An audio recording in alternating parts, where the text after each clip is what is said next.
जी ने तो सिर्फ कहा है कि एक ही आदमी शिक्षा विभाग का जो मालिक है वो शिक्षा विभाग को संचालन करे। कई मालिक बन जाते हैं, कई महावत बन जाते हैं, इसके चलते कठिनाई हो रही है। और महोदय कुछ तो अव्यवहारिक बात माननीय मंत्री ने कहा, कुछ प्रॉब्लम होता है महीने महीने परीक्षा, 7 दिन 6 दिन परीक्षा होता है तो 6 दिन ऐसे गया क्लास, 7 दिन कॉपी दिखाता है तो 7 6 13, 5 गो छुट्टी होता है तो 13 और 5 आप जोड़ लें महोदय 18। तो इस तरह से और कोई उस रिजल्ट का असेसमेंट नहीं है। महीने महीने एग्जाम हम ही लोगों के स्कूल में, सरकारी स्कूल में होता है और उसका असेसमेंट करेंगे तो 0। आखिर किस उद्देश्य से आप परीक्षा लेते हैं? तो आप असेसमेंट कीजिए ना कि उससे कुछ फायदा हुआ है या घाटा हुआ है। आपके प्रश्न पत्र पहले से लीक रहते हैं, 4 दिन पहले भेज देते हैं, सब बच्चा को बताया जाता है, 3 दिन तक एक ही सब्जेक्ट के कॉपी को स्कूल अपना प्रतिष्ठा बचाने के लिए उसको लिखवाता है। तो इन सारे मुद्दों पर भी विचार करना चाहिए कि जो औचित्य नहीं, आप 3 महीना पढ़ लीजिए, आप 6 महीना पढ़ लीजिए, लेकिन आप परीक्षा का असेसमेंट कीजिए। आप असेसमेंट नहीं कर रहे हैं, सिर्फ कॉपी और क्वेश्चन लार्ज स्केल पर करोड़ों करोड़ में छपवा के और आप व्यवसाय करा रहे हैं, उससे बच्चों पर बोझ बढ़ रहा है और अव्यवहारिक काम भी हो रहे हैं। इस पर मैं कहना चाहूँगा माननीय सभापति महोदय कि ये जो पूर्व से चली आ रही जो व्यवस्था थी कि हर महीने की, उस पर हम लोग दिसंबर माह में निश्चित रूप से उस पर विचार कर रहे हैं कि क्या वो व्यवहारिक है कि नहीं। दूसरी बात ये भी है कि अनुश्रवण के दौरान हम लोगों ने ये भी कहा है डिस्ट्रिक्ट एजुकेशन ऑफिसर को, जिनको अभी तक जो बहुत सारे कंस्ट्रक्शन इत्यादि के कामों में थे उससे उनको मुक्त कर दिया है हम लोगों ने। तो अब स्कूल्स की ग्रेडिंग भी हम लोग करना इसी वजह से चाहते हैं, इस ख्याल से नहीं कि कोई स्कूल अगर ग्रेडिंग में नीचे हो तो वहाँ पर किसी शिक्षक को हम लोग गलत व्यवहार करेंगे या उन पर कार्रवाई करेंगे। इसलिए हम लोग ग्रेडिंग करना चाहते हैं कि वैसे स्कूल जो अपने परफॉर्मेंस में थोड़े नीचे हैं उनको ऊपर कैसे लाया जाए। तो ये जो बात आपने परीक्षा की कही उसको व्यवहारिकता के दृष्टिकोण से हम लोगों ने देखा और दिसंबर में उस पर निश्चित रूप से एक निर्णय लेंगे। अब वापस लीजिए अपना संकल्प आप तो वापस ले लें। कोई बहुत देर तक नहीं सर इसको लाए हैं तो संक्षिप्त में निर्धारित है। मैं सर 33 दिनों का जो ईएल है वो भी पत्र निर्गत नहीं हुआ है। आपने ग्रीष्मावकाश की कटौती कर ली। दूसरी बात महोदय, बस सब बात आ गई, कंक्लूड सर वो नहीं आई थी, बस कंक्लूड कर रहा हूँ। दूसरी बात, आप अतिरिक्त वेतन दें, अतिरिक्त अवकाश दें, ये आप सुनिश्चित करें। बस मेरा तो यही सवाल है और तो कोई सवाल नहीं है। ना पूर्ण वेतन दिसंबर में सब कर रहे हैं, जो राज्य कर्मी का वेतन मान, ना पूर्ण वेतन मान। माननीय मंत्री ने आपसे आग्रह किया है। आपके इस वचन से, जो कि मैं इसको दिसंबर तक में देखूंगा, परीक्षा के मामले में भी और अवकाश के मामले में भी प्रशासनिक विभाग ही कार्य कराएगा। आप कृपया अपने स्तर से बिहार विद्यालय परीक्षा समिति और शिक्षण प्रशिक्षण संस्थान को भेज दें पत्र, और उसके बाद मैं वापस लेता हूँ। ठीक, संकल्प अनुमति से वापस लिया गया। माननीय सदस्य नागेंद्र कुमार, संजीव कुमार सिंह। सभापति महोदय, सबसे पहले तो आपके प्रति आभार, आसन के प्रति आभार प्रकट करता हूँ कि आज सत्रारंभ के पश्चात शून्यकाल और ये गैर सरकारी संकल्प नए स्वरूप में सभी माननीय सदस्यों को दिया गया है, लेकिन नवल भाई का छूट गया है।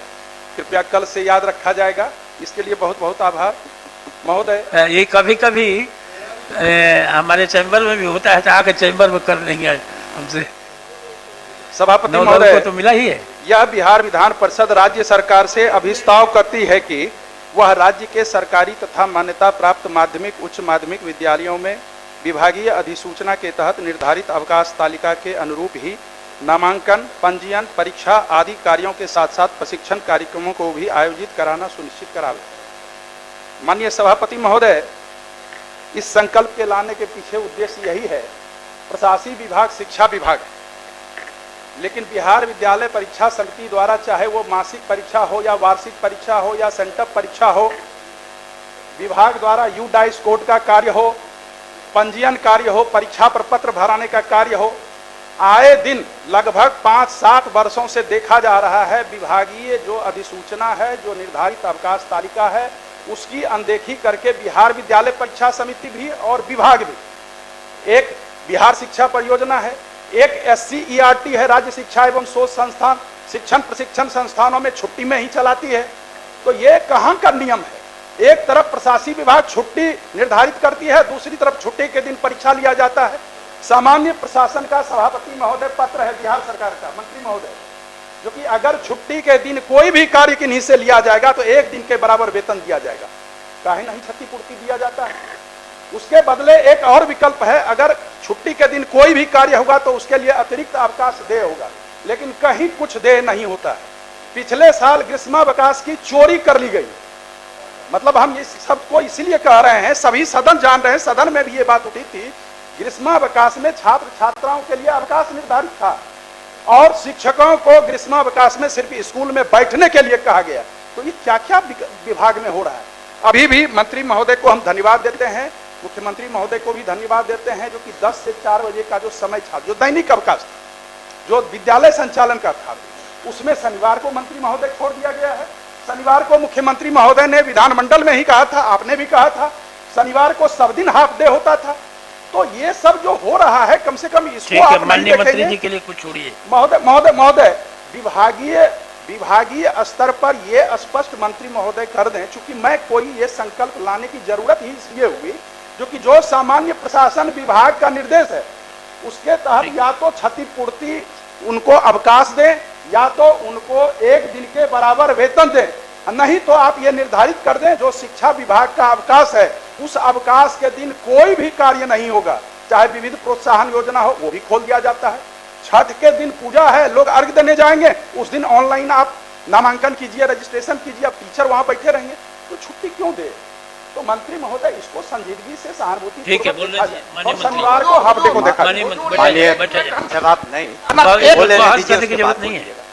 माननीय सभापति महोदय, माननीय सदस्य को पहले तो विभाग को धन्यवाद देना चाहिए। ये महिलाओं के कहने पर हमने द्वितीय पर्व पर कभी छुट्टी नहीं रहती थी, हमने दिया। छठ के पर्व पर 1 दिन अतिरिक्त अवकाश दिया क्योंकि महिलाओं की संख्या शिक्षा विभाग में ज़्यादा है, तो इसका भी उनको जिक्र करना चाहिए कि अगर हम लोग संवेदनशील नहीं रहते तो छठ पर अतिरिक्त, जबकि वो सरकारी घोषित नहीं सरकार, लेकिन नहीं। और दूसरी बात है कि हाँ, लेकिन जहाँ तक प्रश्न है कि हम लोग जो सरकारी अवकाश घोषित हैं, हम लोग कोशिश कर रहे हैं, कभी कभी उसमें विसंगति हो सकती है, बट सामान्यतः हमने निर्देश दिया है कि जो भी सरकारी अवकाश है वो आप उस पर छुट्टी और काम न लें। लेकिन ये भी एक चैलेंज है, माननीय सदस्य ने इसका जिक्र नहीं किया, कि आज 6 लाख से ज़्यादा शिक्षक हैं। जब 6 लाख शिक्षक को आप सोच लें कि अगर मुख्यालय में SCRT में ट्रेनिंग करानी हो और सभी डायट्स में 2 जिलों में ट्रेनिंग करानी हो और सिर्फ 5 ही दिन 1 सप्ताह में और साल में 2 बार करानी हो, तो कुछ व्यवधान बीच में आएंगे, कुछ व्यवहारिक कठिनाइयाँ आएंगी। हम लोग नहीं चाहते हैं कि अब प्रशिक्षित टीचर जो हैं 6 लाख बच्चों को पढ़ाएं, तो इसमें कभी कभी व्यवहारिक कठिनाइयाँ आती हैं, उसको हम स्वीकार करते हैं। लेकिन सामान्यतः आपने देखा होगा, खुद स्वीकार भी करेंगे कि जहाँ तक शिक्षकों का प्रश्न है, चाहे यूनिवर्सिटीज़ हो चाहे स्कूल्स हों, जो भी शिकायतें थी हम लोगों ने उसको ओपन माइंड से सुना है और निराकरण करने की कोशिश की है। और जो गतिरोध था तरह तरह के, उसमें तो निश्चित रूप से कमी आई है और हम लोग संवेदनशील हैं कि जो भी माननीय सदस्य लगातार हमसे मिलते रहे हैं, सभी माननीय सदस्य, और उनकी बातों पर हमने अमल भी किया है। लेकिन कुछ व्यवहारिक कठिनाइयाँ आती हैं प्रशासन में, और इतने बड़े महकमा को 75,000 स्कूल हैं, 6 लाख से ज़्यादा शिक्षक हैं और यूनिवर्सिटीज़ के अलग अपने इश्यूज़ हैं, तो उसमें कुछ एग्ज़ाम कराने में या ट्रेनिंग कराने में कुछ व्यवहारिक कठिनाइयाँ आती हैं। लेकिन जानबूझ करके इस ख्याल से कि किसी शिक्षक को असुविधा हो या कर्मचारी को असुविधा हो, ऐसी बात नहीं है। हम लोग उसका ख्याल रखते हैं और भविष्य में भी रखेंगे। इसलिए माननीय सदस्य से अनुरोध है कि अपना संकल्प वापस लें। महोदय, हम लोग संजीव जी ने तो सिर्फ कहा है कि एक ही आदमी शिक्षा विभाग का जो मालिक है वो शिक्षा विभाग को संचालन करे। कई मालिक बन जाते हैं, कई महावत बन जाते हैं, इसके चलते कठिनाई हो रही है। और महोदय, कुछ तो अव्यवहारिक बात